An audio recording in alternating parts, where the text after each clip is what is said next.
All right, welcome back to Elements of Lit. Okay, so previously, if you have watched the first video in the series, the first video is called Basic Definitions and Setup. And so far, all we've done is gone over all of this vocab. And we've also set up our notebook. So now we're going to actually dive into the elements themselves, and we're going to just knock them out one by one. So some things to keep in mind. If you are starting on this video, you really should go watch the Basic Definitions and Setup video first, so then that way you have everything ready to go. Keep in mind that these videos are in a series, so if you're skipping around, make sure that you have everything there. The later elements, as we get into them, are going to assume that you have done everything before, so please keep it in mind. And that's pretty much it. All right, let's jump right in. So first things first, you have your notebook set up all like this. Each one of these videos, by the way, is going to have a lightning fast review, so then that way you can make sure you're on the same page. So we went over stories, which are a series of events, genres, which are categories of art. We went over narrative, narration, and narrator. That is the story of something, the art of telling the story, and the speaker of the story. We've gone over prose and verse. So prose is regular writing, verse is song-like writing.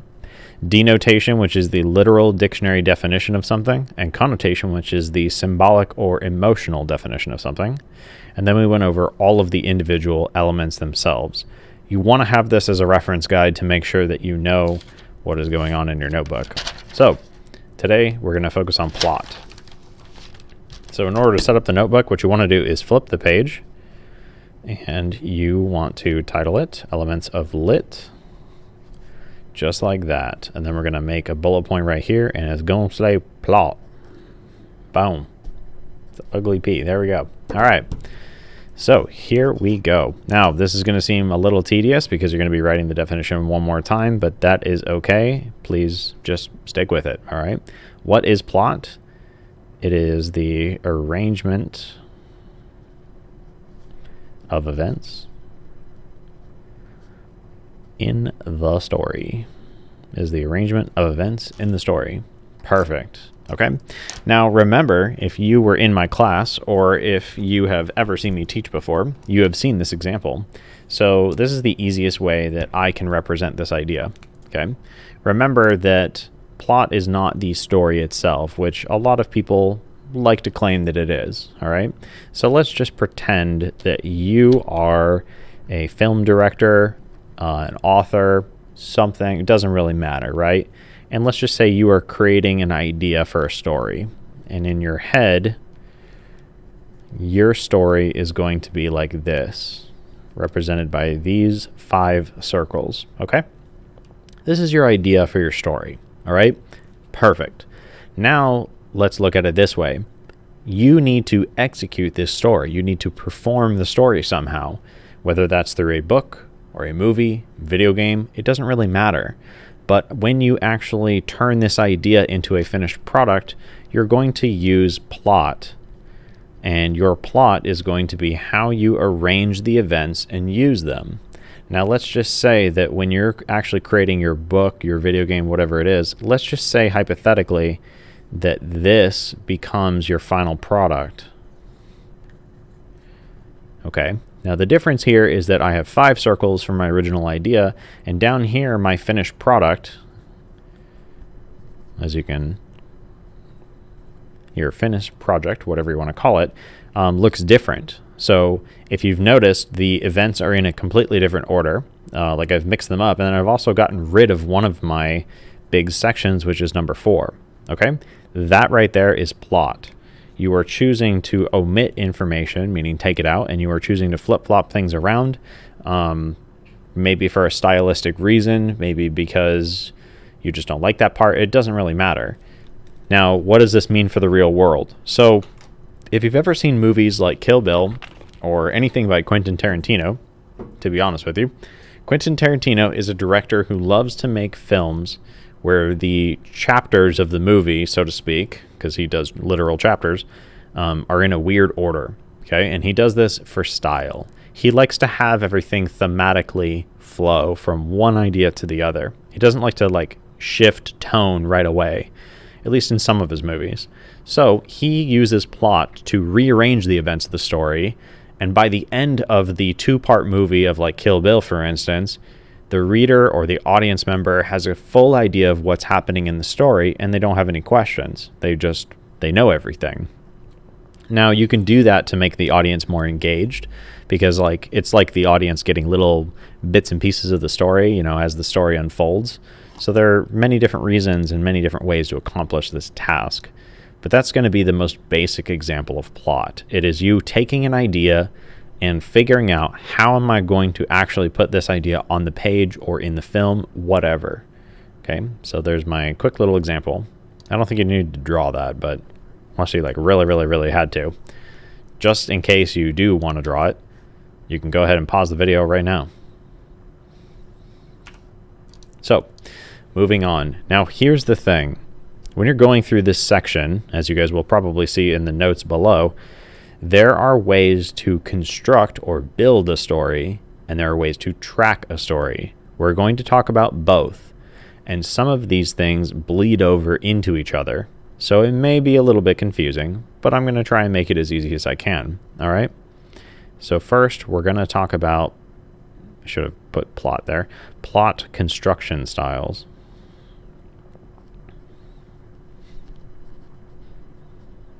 So these are the different ways that you can build a plot. Is this all of them? No, but this is going to be a pretty good general idea, right? Okay, so take a look at this. The first kind of story construction that you're going to run into is called linear. Now, if you are a math person, this is also called sequential, sorry. If you are a math person, then this should make a lot of sense to you, because linear means a straight line. So what does a linear story look like? It is a normal story. A normal story from, if you can spell right, like I can't, is a normal story from start to finish. Excuse my bad spelling and handwriting. I'm just trying to do this quickly, so I'm not going to waste your time. Okay? What is a linear story? It is a story from start to finish. What does it look like? The easiest example would be to do a little drawing that looks like this. Maybe something like that. You can add little arrows. It doesn't really matter. You're getting the idea across the same way. And so you start on A, and then you end on C. Okay? It's a regular story. Now, what would be some examples of something like this? If you've ever read Holes, or The Giver, or Harry Potter, or The Fault in Our Stars, books like that, books that are just ordinary books, that would be a linear story. Okay? It's not that special. And it's not like, having a linear story is a bad thing. It just means you have a story that starts here, ends here. Okay? There are more complicated ways to do it. Which leads us to the next thing. This is called a frame narrative, or a frame story. Now, a frame story can be done many different ways, but the easiest way to look at it is a story within a story.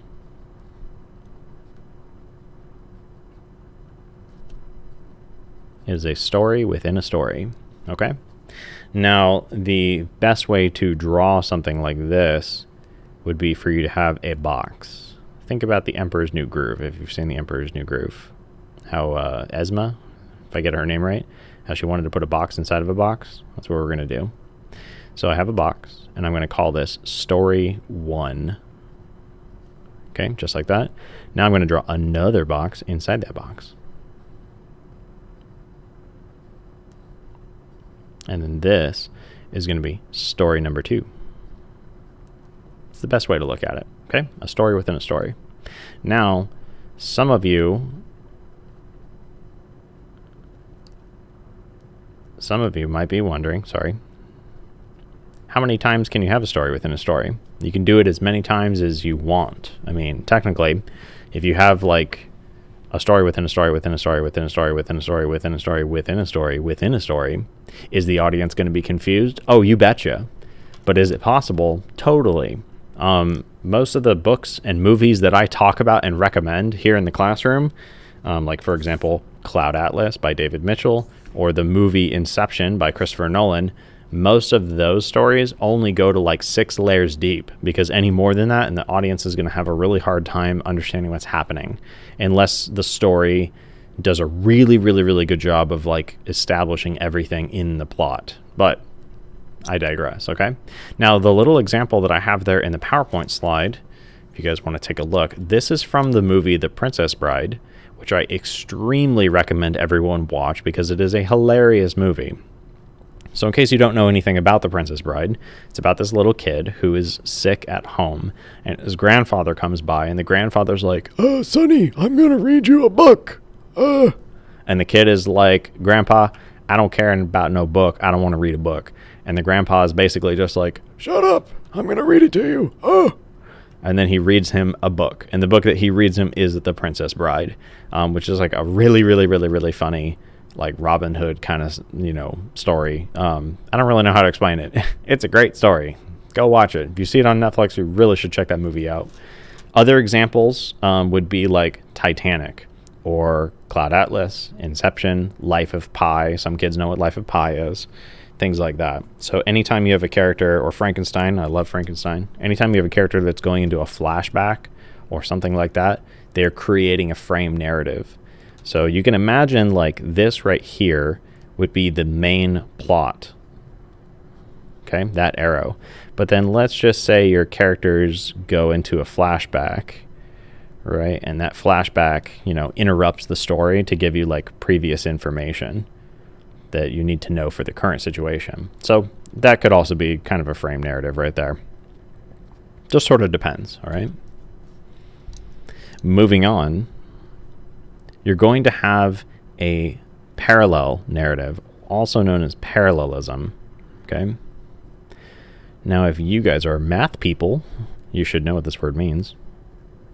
So parallelism, or a parallel storyline, this is when you're going to have elements of a story that mirror each other and come like really, really, really close together. So remember, like parallel means like lines that are really, really close but not touching. This is kind of the same idea.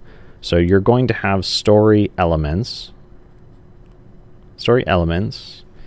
that mirror or come close to each other. Okay, you're going to have story elements that mirror or come close to each other. Now, with a frame narrative and parallelism, this is something you may want to add on your notes. This could just be a small segment of the story, or it could be the actual entire story itself. It just kind of depends, all right? It might just be like one little example. Now, the way to draw this out would be to do something like this. Let's say you have something like Star Wars or a romantic comedy, whatever. Story number 1 is going to be one character. Story number 2 is going to be a different character, right? Maybe these characters, like in Star Wars, for example, they know that they have a connection to the other person. They may not understand that connection. They may be physically near that other person. They may even fight or have a romantic moment with that person. They don't fully understand it yet, right? Until maybe later on in the story. So something like that. You have elements of the story that come really, really close together. And this could just be like this whole part right here where they are really close. That could just be a scene. It could be like an entire movie itself. It just kind of depends. Think of like a good example would be like a romantic comedy story where these two characters maybe don't think they would fit together. Maybe they don't like each other, but like they're in the same room as each other and they're like giving each other like a stink eye or like a side eye, something like that. But eventually by the end of the story, they do fall in love because they realize, they've grown and they've changed. And so things like that. And to give you some real world examples, Game of Thrones, which has a ton of this. It has a ton of parallelism because you have characters with different motivations interacting with each other. That's a thing. You also have like Kill Bill, obviously, movies like Sucker Punch or Watchmen. If you ever have the chance to watch Watchmen, you should. Star Wars, obviously, and 300 is my really good example. If you ever get the chance to see 300, you should. So there you go. Now, with this PowerPoint slide that is here, just to back up and make sure you have the stuff down. This is an example of parallelism taken from the book Leviathan Wakes. Leviathan Wakes is a science fiction novel. It's okay. I don't know. I was kind of bored of it, but here you go. All of these dotted lines are going to represent different chapters, right? So chapter number 1, you're introduced to this lady named Julie Mao, and Julie Mao is an engineer on a ship, and something bad happens to her, so she goes away. Chapter number 2, you're introduced to James Holden, who is a dude on a ship, and he's just doing like ship things. He's just like mining and doing all that kind of stuff, right? Chapter number 3, you're introduced to Detective Miller, who is kind of like a drunken cop who thinks he's not very good at his job, but he actually kind of is, but sometimes he's not. It's really complicated. Now, the novel flips back and forth between Holden and Miller, okay? So, like, chapter number 3 goes back to Holden, chapter 4 goes back to Miller, right? So these two characters eventually are put down a path where they want to find Julie Mao for their own individual reasons. And eventually, Holden and Miller are in, like, the same location as each other, trying to do the same thing. And eventually, they meet up with each other, and eventually, they team up, and they find out what happened to Julie Mao. And then for the rest of the story, the rest of the plot involves them working together for like a common purpose, right? So there's like a great example of parallelism, because you are quite literally bouncing back and forth between these different characters, and you're learning their different perspectives in order to get like the whole picture, right? So that's like advanced parallelism. Now the next kind that you're going to have is called a chronological story. A chronological story is a story that's going to be basically in like a timed order. So it's going to be like something on a timeline. So I'm going to say story on a timeline. This is mostly reserved for books that are going to be like in a series. I'm just going to draw a simple little thing like that. So this is story number 2, story number 3, story number 1, 2, 3, right? This would be like reserved for books in a series, like the Harry Potter series. It's really easy for you to be like, okay, Harry Potter 1, Harry Potter 2, Harry Potter 3, and so on. And then you could draw that out on like a big timeline. Maybe something like Ender's Game. You know, Ender's Game is like 30 books long, and, you know, it branches out here and there, but for the most part, you could put it on a timeline. That's pretty much it. So these are like, this would be like a regular good old-fashioned story. This would be a good old-fashioned series. It's pretty straightforward. Lord of the Rings would fall into that. Harry Potter, you know, stuff like that. Red Rising, it'd be fine. Next, you have a circular story. I would also very, very much recommend that you write down this term as well, the hero's journey. Sometimes you'll call it, or you'll hear people call it the hero cycle. It's all the same thing. The hero's journey is this is the simplified definition, so just kind of go with it. The hero's journey is something that I teach in my class that'll be like at the end of the semester. So I'm just giving like a really, really, really simplistic definition here, okay? The hero's journey is a story that concludes or ends where it began. Okay? Good examples of this would be like the Odyssey. While you're doing that, I'm going to draw a picture. What you want to do is draw like a circle, and you'll want to shade in the bottom half. And then what you want to do is just put some dots around it. So it's going to look just like this, if I can get a good view. All of those dots represent different stages, right? So the hero's journey is basically a story about a hero who leaves their comfort zone to go into a dangerous area, dangerous situation, dangerous world, whatever. They meet certain challenges, certain things happen, and then eventually by the end of the story, they come out of that dangerous situation a changed character. Okay? In case you're wondering, where does this all come from? This was an idea brought up by this guy, Joseph Campbell, who made this book, The Hero with a Thousand Faces.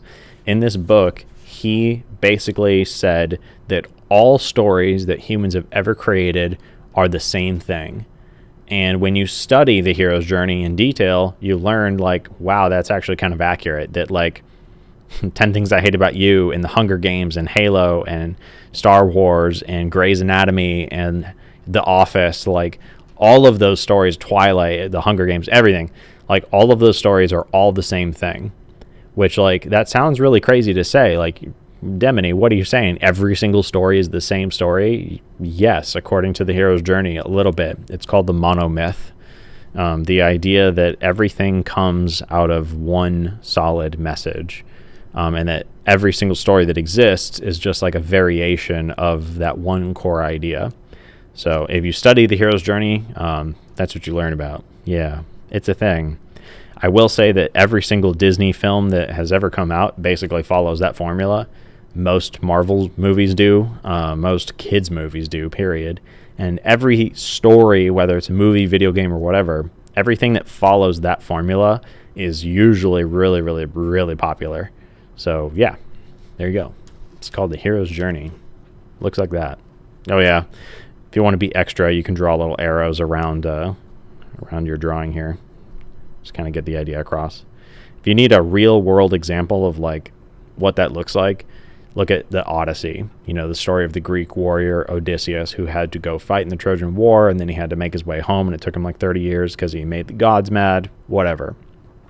If you look at something like Star Wars or The Matrix or even the Bible, all of those stories follow a formula that is really similar to that. So, plus on top of that, when you learn the hero's journey, it makes storytelling really boring because everything becomes like really predictable. It can kind of ruin it for you. All right, now the last one that I have on here is called a non-linear story. A non-linear story is a story that, well, let's go back up here to linear. Linear means straight line. So if you know anything about non-linear lines, they're lines that go all over the place, right? So a non-linear story is going to be a story. What I said there was a story with an obscure timeline or whatever, obscure plot line. You could just say this: story with custom plot structure. Some of you might be wondering, but Demony, if it has a custom plot structure, is it really doing the hero's journey? So does that even work anymore? Yes and no. Just kind of depends. Cough, cough, the hero's journey still works. It's just kind of how it is. Now, some of my students were doing this. They were taking highlighters and they were like highlighting major sections of the notes to make it really easy to see. You don't have to do that, but in case you want to, I don't know, it's there. You guys can color code your notes however you want. But this is a story with an obscure plot structure, right? I'm going to do something like this to do my little illustration. So there would be the start and there would be the finish, and there's your story. Looks kind of like that. And if you're like, Demony, that doesn't make any sense. Exactly. Way to go. You figured it out. Okay. To give you examples of a non-linear story, so something like Cloud Atlas, which is a book that we talked about in my class by David Mitchell. Fantastic story. That would count. House of Leaves is another book that I brought up, which I really, really, really, really love. Looks like that. It's like the size of a phone book. You have Pan's Labyrinth, if you guys have ever seen Pan's Labyrinth. Slaughterhouse 5. Slaughterhouse 5 is a classic, an American classic. It's about a dude who is unstuck in time, and so he just rapidly will time travel without even having any control over his own life. That's a real non-linear story right there. So, yeah. There's tons of stories that do that. Kill Bill, Sin City, if you guys have ever seen Sin City, Inception, Cloud Atlas, yeah, there you go.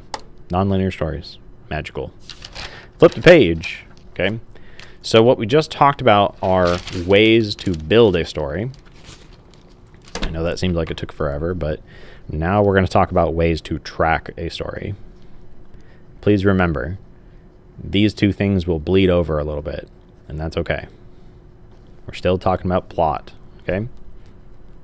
And we're going to talk about tracking styles. These are ways to follow along with a story. Man, my spelling is not working today. Okay. It's been a long day. All right. So the first way to track a story is going to be called Freytag's Pyramid. Now, you guys have probably seen this before because a lot of teachers, no offense, but a lot of teachers will teach Freytag's Pyramid and call it a plot chart. Okay? It's not a plot chart. It's Freytag's Pyramid. This was a thing invented by a real guy a long time ago because he was looking at classic Greek dramatic structure and he was like, yeah, they don't really have it accurate enough, so I'm going to make my own system. And so he did, and it's called Freytag's Pyramid. Okay? This was made by a real German playwright back in the day. Now, what is Freytag's Pyramid? The definition that I want you to write down is just, it is a 7-part model. 7-part model. That's it. Hopefully you don't write the words all weird like I did. My brain's going like 50 miles an hour right now because I'm trying to do this quick. Now, for the picture, let's draw one of those, which you guys have probably seen before. If you want to be extra, you can add the dotted lines right there. So, like I said, a lot of teachers, especially in elementary school, are like, this is a plot chart. We're going to fill out a plot chart. It's not a plot chart. It's called Freytag's Pyramid. This was a system invented by a dude who knew what he was doing. Okay? And I've read The Technique of Drama, which was his book, so I know a lot about it. Next, it is the Fichte curve. The Fichte curve is kind of a newer system that I've seen pop up in the literary world, and it's not perfect, and to be honest, there's very little information about it. But the Fichte curve, the best way you can describe it is a very action-heavy story. So this would be like a system that you would want to use for, like if you look at Freytag's Pyramid, this rise right here is called the climax of the story. It's where like some teachers will say it's where the most action is. It's supposed to be the point where your character is experiencing a shift in personality. Like your character literally has a turning point. Okay, so the Fichte curve is going to be like a dramatic story that has miniature climaxes. So your character is like rapidly developing or growing. Okay, and it looks kind of like a little wave shark fin sort of shape. This is not a very good picture, but it gets the point across. Just something like that. Now, it took me a while to find information about this period, and it also took me a while to figure out a book series that falls into this pattern, and I do have several of them. The one that I would recommend the most is the Red Rising series by Pierce Brown. This is probably my favorite book right now, period. It is such an incredible series, and I love getting kids addicted to this book. So if you ever see this book around, Red Rising by Pierce Brown, it is absolutely amazing. And if you like the first book, oh my God, the second book is incredible. This book series is extremely addicting for all types of readers. I would summarize what it's about, but it would take me like 10 minutes to do so. It has a lot of action, a lot of drama, a lot of romance. It's just good. It's good. You should just go read it. Yeah, I could gush about that book forever. Okay, stay on target. Next, you have the hero's journey. Like I said, some of these are going to bleed over a little bit. So the hero's journey is not only a way to build a story, but it's also a way to track a story. So for the hero's journey, you're also going to want to draw the exact same picture. It's just going to look like that. It's a circle with a line, with a shaded area, and a bunch of dots on it. The only thing I want you to write down for this is just call it the monomyth. This is something that, like when teachers teach the hero's journey, it's usually like an entire unit on itself because it can be complicated. The system, like when you actually learn the circle, and I think you can see it in the PowerPoint slide, it has some of the like steps of the hero's journey listed there, so you guys can take a look. When you actually learn the real hero's journey, it's something crazy like 27 different stages or whatever, and they're all variations of each other. So that we're just gonna scoot that off to the side for a little bit. Let's worry about that much later. I'll teach you the hero's journey at the end of the semester, hopefully. Okay, next. This is on Florida Virtual as well. In medias res. This is a tracking style where you have a story that starts right in the middle of the action. So the best way to say it or to remember it is a story that starts right in the action.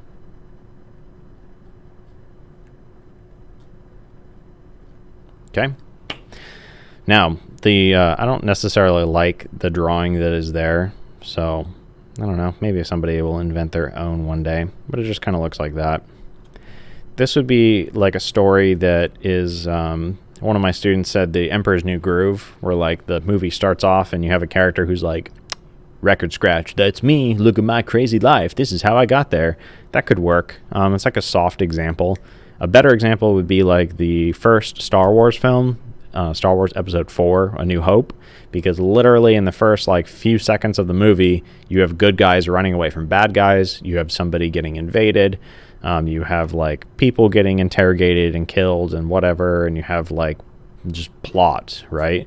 You don't even meet the main character, Luke Skywalker, for a good like 15 to 25 minutes into the movie. So yeah, it's a movie that starts right in the heat of the action. I'm pretty sure other movies like action films like Fast and Furious and stuff like that, they do things like that all the time. So it's pretty typical. Okay. Next, you're going to have a timeline. I don't really know how to explain a timeline because it's just a timeline. That's all it is. One of my kids said it's a series of events. So, yeah. I'm going to steal that definition because that's a good definition. What does it look like? I'm pretty sure you've all made a timeline when you were little. There you go. It's a series of events. Yeah. If you guys have ever had to do that activity when you were little, or like you had a super long piece of paper and you had to like write down little details from a story, there you go. You've made a timeline. Great. The picture that's in the PowerPoint slide is a like example from Ender's Game. The reason why there are two of them is because the book Ender's Game has a side novel where it is Ender's Game but from a different character's point of view. So sometimes you could have situations like that, so you have like a dual timeline kind of thing. Next, this is the most complicated type. It is called contextual. Contextual is a custom-made plot chart. Custom-made plot chart. So for context, just so you can understand this, this is really easy if you play video games. This is when you have a situation where, like, think about in a video game, you have a character that walks up to an object, and when they walk up to an object, like to look at it, to pick it up, whatever, the button on the screen changes so it can do something else. It can change actions depending on what you're in front of. That's called changing in context or contextual. You have a context-sensitive button, okay? This would be like, I have a story that's really, really confusing, so I cannot easily do Freytag's Pyramid. I have to make my own plot chart. There you go. Now, to give you an example, like if you've ever played the video game Grand Theft Auto 5, Grand Theft Auto 5 is actually a great example here because it's a story that involves three main characters, and the story shifts between the characters whenever the player wants to or whenever the player needs to experience a certain part of the story. Okay? So if you were to actually map that out on Freytag's Pyramid, you would literally have like a giant Freytag's Pyramid that would just have branching lines coming off of it. Okay? There are easier ways to do that, and you could probably just make your own custom plot chart and just kind of design something that suits the game better. All right. Now to show you some examples, okay, I'm going to go through a few pictures to show you some examples of custom-made plot charts. All right. So the first thing you're going to have is this. This is a plot chart that is meticulously designed for a 2004 film called Primer. Just let it soak in. Oh, it's such a beautiful plot chart. Okay. Now, in case you are like laughing right now and you're just kind of like, I kind of get the joke. The joke here is that Primer is a really confusing movie. And so, yeah, there you go. It doesn't make any sense. Yay. Moving on. This right here would be a plot chart for the book Cloud Atlas. Okay. So to show you what Cloud Atlas looks like, basically, this book takes place over like several thousands of years, right? And every single, like, if you notice, there are different like colors of things there. Basically, each chapter of this book is written in a completely different format. So like the first chapter is going to be like a series of journal entries. The second chapter is going to be like a series of letters, right? So here's what happens. You're reading the book and it looks like a regular book. You're doing all that stuff, and all of a sudden the chapter just completely cuts off, and then out of nowhere you have a completely different story with a completely different cast of characters that takes place decades to hundreds of years later. All right. And then same thing, the chapter just cuts off, and next page you have a brand new chapter, brand new everything. So effectively what this has is like a multi-genre, multi-cast story. So if you look at my PowerPoint slide here, this is a custom-made plot chart for that book, because each little segment is in here like a series of nesting dolls, okay? Now, when you get to the chapter that's in the middle, which is called Slush's Crossing and everything after, that chapter is actually complete. So you finish that chapter, and then the book reverses its order and then concludes each section of the book, all right? So like this right here would be like journal entries. These are letters. This is like a dime a dozen mystery novel. The Ghastly Ordeal of Timothy Cavendish, I believe, is like a script. The Orison of Somi 451 is like an interview. And then Slush's Crossing is like a traditional story. All right. Now, it sounds confusing, but it's actually really, really good. It's probably one of my favorite books. And it's about these souls that reincarnate, and they meet up with each other in different time frames, and they fall in love or they become friends or whatever, right? It's about reincarnation, things like that. And there's like a plot with each story, you know. There's more to it than that, but that's like the gist of it. So when they made this book into a movie, rather than have it in that order of like nesting dolls, the Wachowski twins, who are the directors who made V for Vendetta and The Matrix, they decided that they were going to take this book and throw it in a blender and just hit blend for like 20 minutes, right? So when you watch the movie version, you have like a minute of this scene, 5 seconds of that scene, 30 seconds of that scene, 10 minutes of this scene, whatever. All right. Now, if you're in class, I showed the 6-minute trailer for the movie, which I think is one of the best cut trailers I've ever seen in my life. And yeah, I would highly recommend watching that. I'll try to put a link down below for the trailer so you can take a look at what I'm looking at. It'll be linked on YouTube, though, so if you can't watch YouTube videos, then you'll just have to look it up yourself. But if I had to make a recommendation for Cloud Atlas, if you want to see an example of what it looks like, go on YouTube and look up the like 5 minutes and 60-second trailer, or whatever it is. It's like 5 minutes and 50 seconds. I don't know. It's like 6 minutes long. Go look up the 6-minute trailer. It's really good. Okay, moving on. This right here is a plot chart for the movie Inception, and this is a story within a story within a story within a story within a story within a story all at the same time, and you have that many characters to track all at the same time, and this is what happens to each character as the movie plays out. Now, I don't want you to stare at this too much because it would be spoilers, because we watched that movie here in class. So yeah, it's really, really good. Everyone loves that movie. It's that good. Moving on, this is a plot chart for the movie Interstellar, which is another Christopher Nolan film. He's the guy who made Inception. Christopher Nolan has this movie right here, which is about astronauts that have to go to a black hole to go to a different part of the galaxy to try and find a replacement for Earth, because Earth is dying. It involves time dilation and a bunch of other things, so the plot gets a little complicated. But this is a plot chart for that. It's actually a really, really, really, really good movie if you like space. This is another Christopher Nolan film. It is called Memento. So the white line in the center is the actual movie runtime itself, and the lines around the white line are the plot. So this is a movie where the plot is backwards. It's about a guy who has amnesia, and every day when he wakes up, he doesn't remember anything at all. So he has like tattoos all over his body, and he has like Polaroid pictures everywhere, and he's trying to figure out who did like a murder or something like that. I watched it like a long time ago, and it was all right. I'd probably like it better now that I'm older, but yeah, it's a movie that's backwards. It can be a little confusing. Christopher Nolan really likes to work with time, if you haven't noticed.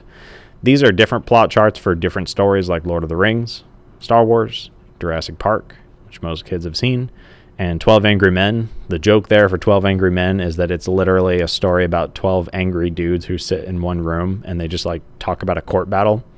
It's 12 people that are on a jury, So like literally nothing changes. So they just sit there in straight lines. Hey, it's funny. Yay. Probably didn't laugh. My last example here would be the book and the movie Little Women. So Little Women is a fantastic story that has been remade in multiple movies. And the most recent one, which is right there in the PowerPoint slide, is probably one of the best. So it is a film or story about these 4 sisters.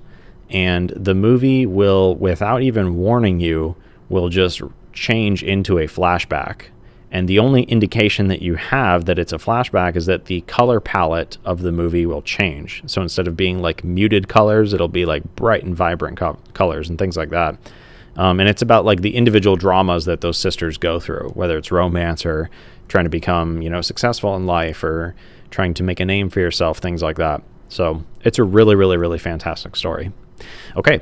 Now that is all we have for plot. So the next element that we're going to cover is setting, okay? Now before you go on any further, you should just take a quick gander at the notes and just make sure that you have everything that you need to have so you don't make any mistakes. And just make sure you have everything set up, and the next element we're going to cover is setting. So yeah, I'm going to start this on a new page, and that's pretty much all she wrote. Keep in mind, if you want recommendations for things about this element, you should scroll down, because at the bottom of the Microsoft Sway page, you're going to see a series of recommendations, or just click on the little, it'll be a button over there somewhere. It's like the little table of contents button. There's going to be a section for recommendations if you want recommendations for things. Okay, that's pretty much it. Bye. I guess it helps if I actually hit the stop button. LOL. Ignore this part.